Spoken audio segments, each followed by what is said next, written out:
Anomaly, originally posted on 4chan's X-board, also known as Paranormal. Greetings. I guess I should say up front that I'm new here, so be patient with me, as I don't know all the rules or etiquette or whatnot. A friend of mine linked me to this board after I told him the story and showed him the materials I'm about to share with you. He thinks some of you will appreciate it, but to be honest, from where I'm sitting this site seems more like a haven for idiots than a serious paranormal image board. Whatever. I'm motivated to share this stuff and need to do so anonymously, for reasons which will become clear. Technically, I'll be breaking the law, but if I understand how this place works, this thread will disappear in a day or so anyway. Here's the deal. I am a production editor at a small independent publisher in the US. I won't say which or where, so don't ask, as I'd like to keep my job. The pay isn't that great, but it's an easy gig, and I like the people I work with. A lot of what we publish are what you'd call coffee table books. The kind people flip through when they're bored, but almost nobody ever reads cover to cover. Bland pictorial histories of certain cities or states that sell well in regional gift shops. The occasional book of maps or a biography. A few museums outsource their gallery catalogs to us. That kind of thing. The work is boring, but it's steady and we get enough jobs and our books make enough money to stay afloat, which is a lot more than most small presses can say these days. Because we've been around a while, our name is somewhat known to history buffs and people who think they're an expert on such and such town in nowhere, Idaho, or some esoteric topic nobody really cares about. We get a lot of unsolicited manuscripts from people that really shouldn't be writing books and unsolicited CDs full of photographs from people that shouldn't be taking pictures. Because we're small, and don't have a separate acquisitions editor position, the job of going through this slush pile gets passed around the office. Very rarely, somebody will find something worth pursuing and pitch it to the rest of us, but our senior editor/publisher gets the final say. For the last 9 months I've been working more or less non-stop on a book that everybody at the office was pretty excited about.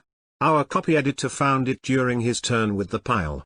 An old guy I won't name had contacted us out of the blue and offered us the chance to publish his rare archival photo collection, provided we treat the subject matter with the respect and seriousness he felt it deserved.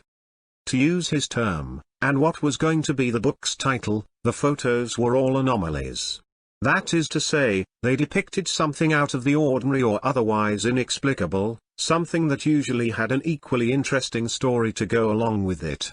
Most of them were from the first half of the 20th century.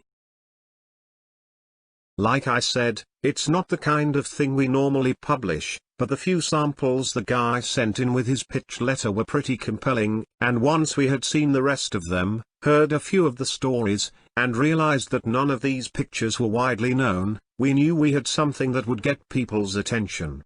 The format was going to be simple and classy, with a lot of white space and breathing room. Each photo would appear as a high-quality print on the right-hand page, followed by a blank left-hand page, and then a couple paragraphs to caption each photo on the following right-hand page. From the very beginning, the guy was a nightmare to work with and the job took forever because he refused to send in more than one document at a time. He would send me certified mail, I would get it, scan it, and mail it back certified, and only then would he send the next one.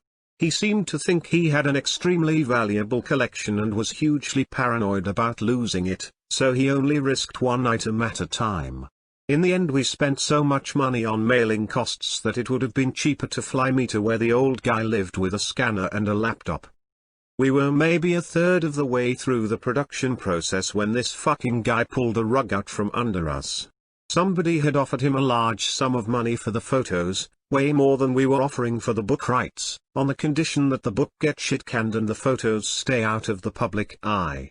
We demanded he come in for a face-to-face and tried to reason with him, and catered to his pride and desire for scholarly acclaim, and for a few days it seemed like it had worked. But when he got back home, he flip-flopped again and started cursing out me and my senior editor on the phone, demanding we shelve the book. He hired a lawyer who came up with some BS to void his contract, and then he threatened us with a lawsuit that would bankrupt us if we went ahead with the project and lost. To add insult to injury, the law firm sent this annoying little IT guy to our office to make sure the materials were wiped from our computers. Because the vast majority of it existed on my machine, and I had spent literally months of my life on the project, I felt, and still feel, the most violated and bitter about the whole thing.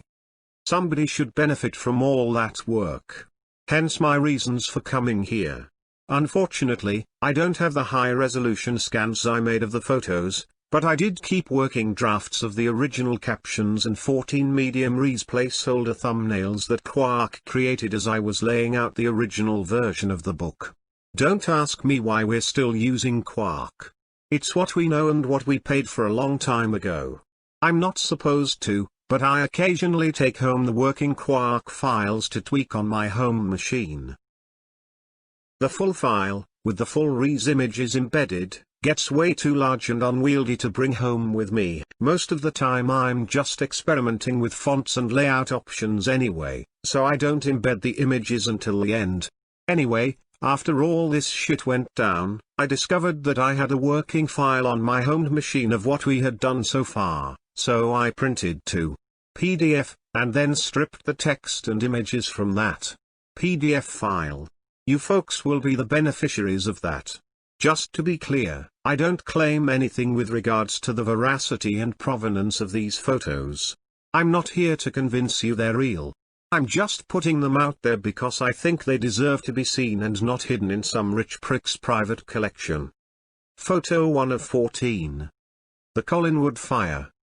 This is the last known photo taken inside the Lakeview School in Collinwood, Ohio, before it was consumed by fire on March 4, 1908. Killing 172 students, 2 teachers, and 1 rescuer. The fire started when a ceiling joist ignited from a nearby steam pipe. Flames blocked escape routes, leading to panic and a stampede that trapped a large number of victims in a stairwell, where they were cooked alive. Additional casualties were incurred when burning students jumped from second and third story windows. Everyone in this photo perished, except for Mr. Olson, seated at the far right in the back row. The spectral artifacts in the photo remained unexplained. Photo 2 of 14. Charlie Noonan's last interview. Charlie Noonan was an amateur folklorist who traveled throughout the South and Southwestern United States during the early years of the 20th century, collecting tall tales and stories of the supernatural. According to his wife, Ellie, Charlie was told a story one day by an Oklahoma farmer about a strange woman who lived alone on an isolated property in the Panhandle. The farmer claimed the woman was not a woman at all, but something else, something that hid its true nature beneath a headscarf and was never seen without a large dog by its side. Noonan was apparently intrigued enough to try searching for the woman during one of his research road trips. He was never seen again. Ellie Noonan was later contacted by a Tulsa pawnbroker who remembered reading about her husband's disappearance in the papers, after finding his name engraved on a camera sold to him by an itinerant. The pawnbroker returned the camera, and Mrs. Noonan had the film inside developed in the hopes of finding a clue as to his whereabouts. This was the only photo on the roll.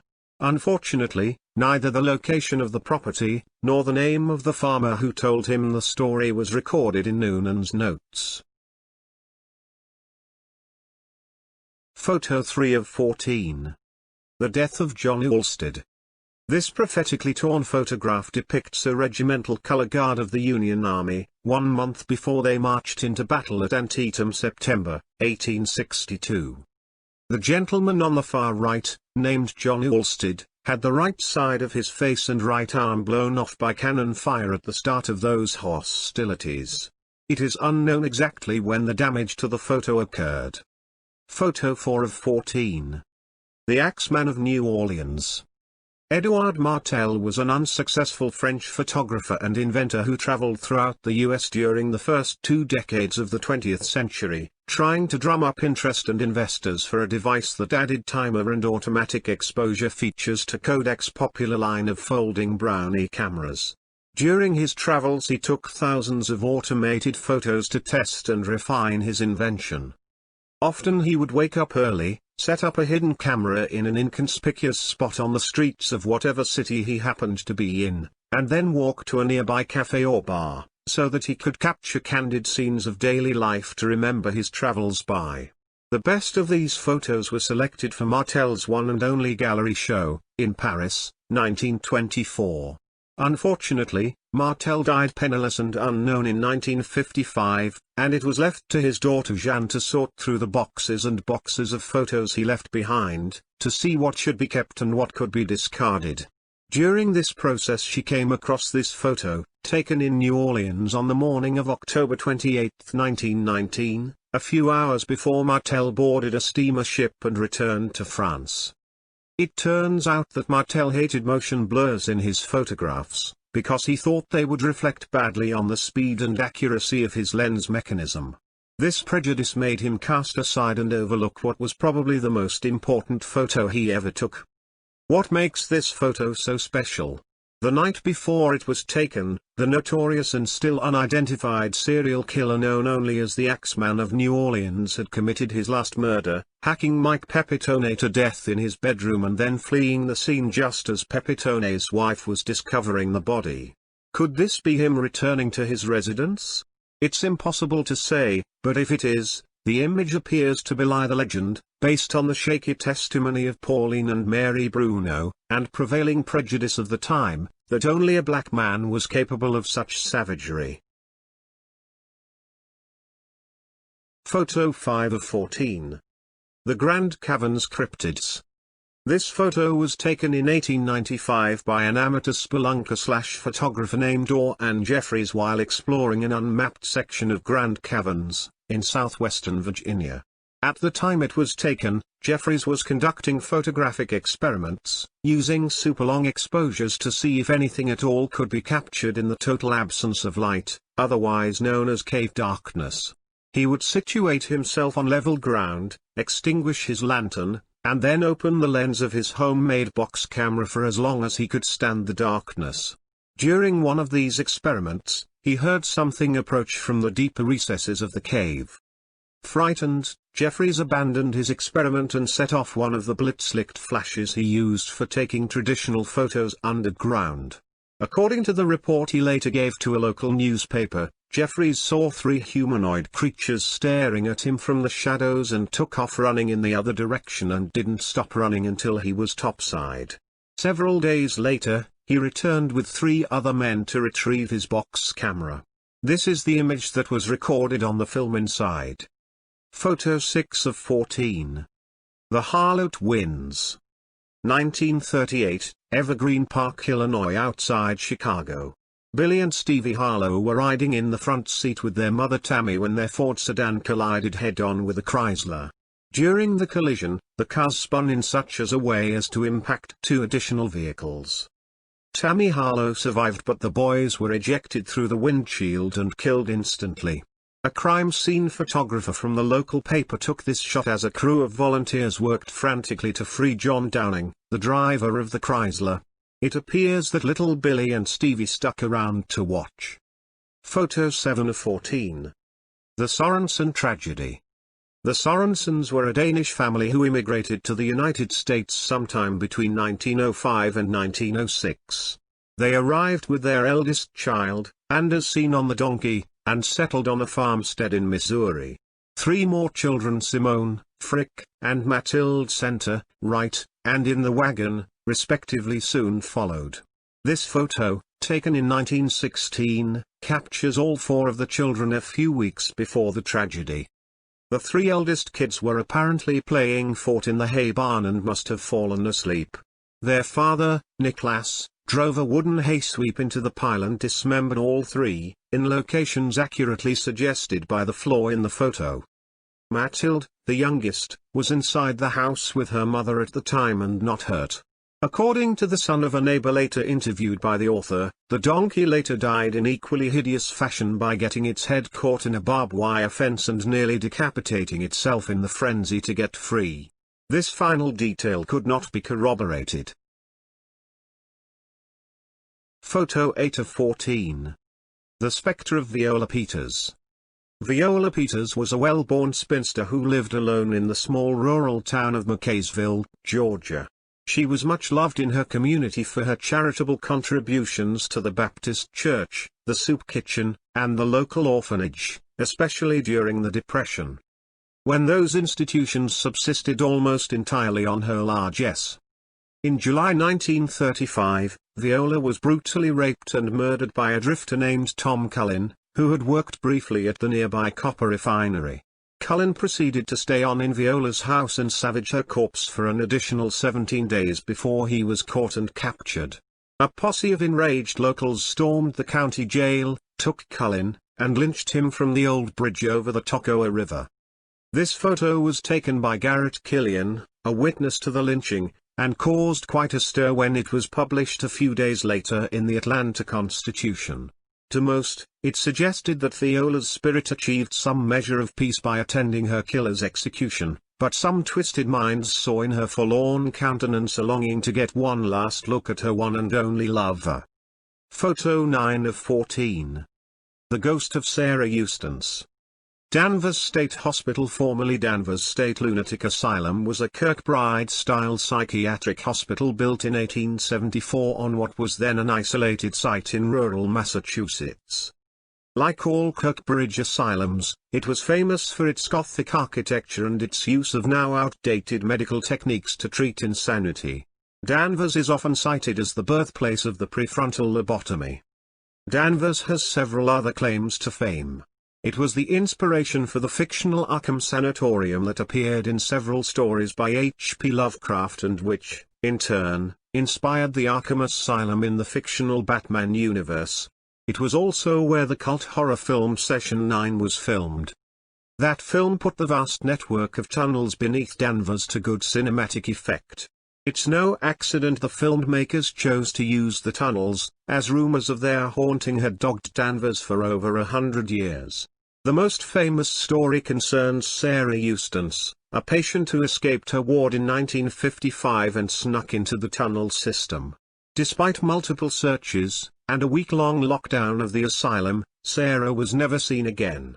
It was assumed she died down there, lost, thirsty, and alone. A nurse at Danvers named Gail Malloy became obsessed with Sarah's story and spent many of her off hours searching the tunnels for her remains. Though she never found a body, she did snap this photo in late 1966, which suggests Sarah Eustace walks the Danvers tunnels to this very day. Photo 10 of 14. The Stevenson Family Portrait. Who says ghosts don't have a sense of humor? The Stevensons were a wealthy Boston family, proud of the industry and longevity with which most the clan was blessed. This portrait, taken in 1945, was an effort to gather the oldest Stevensons, together with one of the youngest. Amelia, Center, aged 102, was granted the honor of matriarch, while little Ophelia was the token child at 18 months. What the Stevensons did not realize until this photo was developed was that they had been joined that day by one of their deceased. James Pullman Stevenson, 1835 to 1932, seated at left between his niece Ginny and his cousin Alfred, was easily identified by several of those present, and remembered fondly as a rascally uncle known for pranks and dirty jokes. Photo 11 of 14. The Disappearances of Mrs. Uerno. During her later years, Josephine Uerno would take a walk every evening at dusk around her beloved neighborhood in Norwich, Connecticut. On November 12, 1935, she set out as usual and never returned. Extensive searches were conducted by a large team of volunteers and the Norwich police force, but no sign of her was ever found. 3 years later, Mrs. Uerno was found squatting in front of a neighbor's house, without a mark on her body and in perfect health. When asked where she had been, Mrs. Uerno was unable to understand the question. From her point of view, no time had passed at all. Against the advice of her neighbors and her doctor, she refused all medical treatment and resumed her life as if nothing had ever happened, including her nightly strolls. Another neighbor snapped this shot of her in the fall of 1938. Clouds of smoke from piles of burning leaves give it an appropriately eerie feel. On the same date in November, 1940, 5 years after her initial disappearance, Mrs. Uerner vanished again. This time she was never seen again. Photo 12 of 14. The fate of Sally York. The 1912 threshing of little Sally York, aged 9, in the cotton loom of the North Fork textile mill was one of a handful of such accidents that helped legislators push through the Keating-Owning Act of 1916, the first child labor law in American history. From the time of the accident until the mill's closing 4 decades later, workers consistently complained of cold spots, strange noises, and sudden taps on the shoulder when nobody was near. The mill's foreman never paid these complaints any mind until this photograph surfaced in 1932. It was taken by a traveling photographer named Benny Johnson, who promptly sold it to the North Fork Gazette for an unprecedented $10. The mill had shut down for the Christmas holidays and was empty at the time. The photo was later blamed for the closing of the mill, though the Great Depression was the more likely cause of that. Photo 13 of 14. Lily Palmer's eyes. Lily Palmer was not quite 4 when she experienced what her doctors would later call an acute onset of sensory hallucinations. This photo, taken by Lily's mother Annette on Halloween night, 1952, purportedly captures the arrival of her disorder. Lily and her Filipino nanny were setting out for a round of trick-or-treating when the child suddenly screamed and began to claw at her eyes. It was some time before she was calm enough to speak, but when asked what she saw, Lily repeatedly spoke about things crawling in her eyes.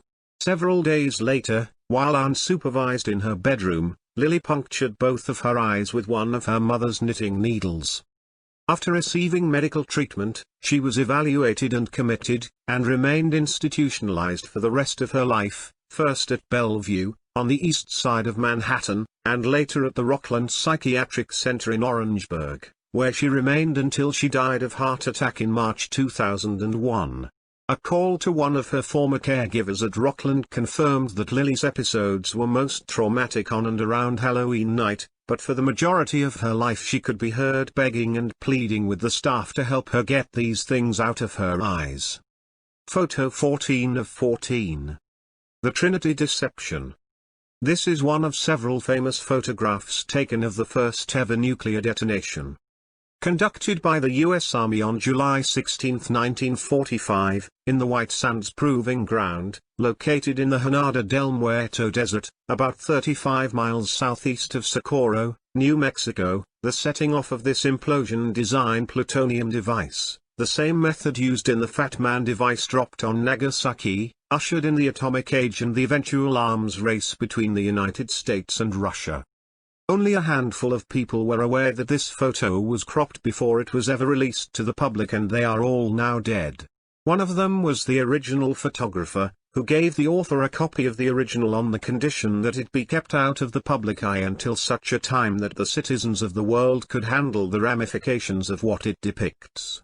The author remains uncertain whether this criteria has been met, but given that he likely owns the last extant copy, he has decided his responsibility rests with the truth.